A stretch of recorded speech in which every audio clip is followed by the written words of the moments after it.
নমস্কার বন্ধুরা, তপতির ঘরকন্না নতুন একটি ব্লগে আপনাদের স্বাগত জানাই। আজ আমি গণেশ চতুর্থীর স্পেশাল মতিচুর লাড্ডু বানানো দেখাবো।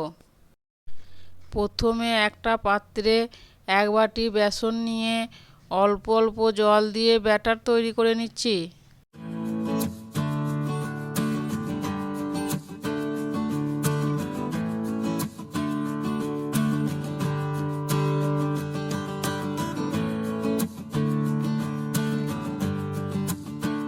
এবার গ্যাসে কড়াই বসিয়ে সাদা তেল দিয়ে তেল গরম হলে বেসনের ব্যাটার একটু একটু করে দিয়ে এইভাবে বেসনের বড়াগুলি উল্টে পাল্টে ভেজে নিচ্ছি।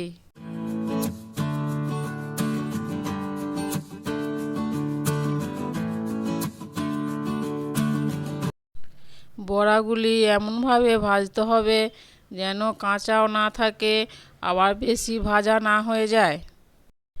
আমার সব বেসন বড়া ভাজা হয়ে গেছে, একটা পাত্রে তুলে নিচ্ছি। বড়াগুলি ঠান্ডা হলে হাত দিয়ে কুচি কুচি করে মিক্সিং জারে দিয়ে গুঁড়িয়ে নিতে হবে। বড়াগুলি গুঁড়ো করা হয়ে গেছে, একটা পাত্রে ঢেলে নিচ্ছি। এবার গ্যাসে ফ্রাই প্যান বসিয়ে এক বাটি চিনি আর অল্প জল দিয়ে মোটা রস তৈরি করে নিচ্ছি।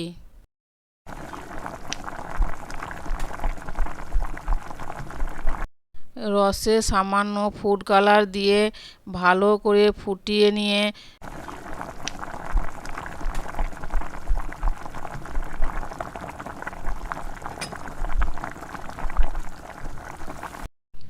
বেসন বড়ার গুঁড়োগুলো দিয়ে মাখিয়ে নিয়ে এলাচের দানা দিয়ে ভালো করে মিশিয়ে নিচ্ছি।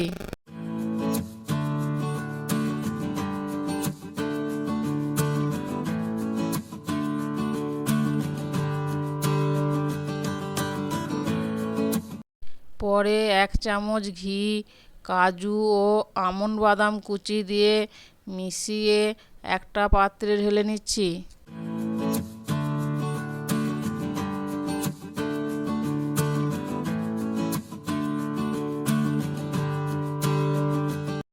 এবার একটু ঠান্ডা হলে হাতে ঘি মাখিয়ে একে একে মতিচুর লাড্ডুগুলি তৈরি করে নিচ্ছি।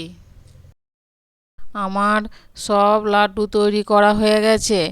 উপর থেকে কাজু আর কিশমিশ দিয়ে পরিবেশন করছি মতিচুর লাড্ডু। দেখতেও যেমন সুন্দর হয়েছে, খেতেও খুব ভালো হয়েছে, একদম দোকানের মতো। বন্ধুরা, এইভাবে সহজ পদ্ধতিতে কম উপকরণে মতিচুর লাড্ডু বাড়িতেই বানিয়ে ফেলুন, আর দোকানে কিনে খাওয়ার দরকার নাই।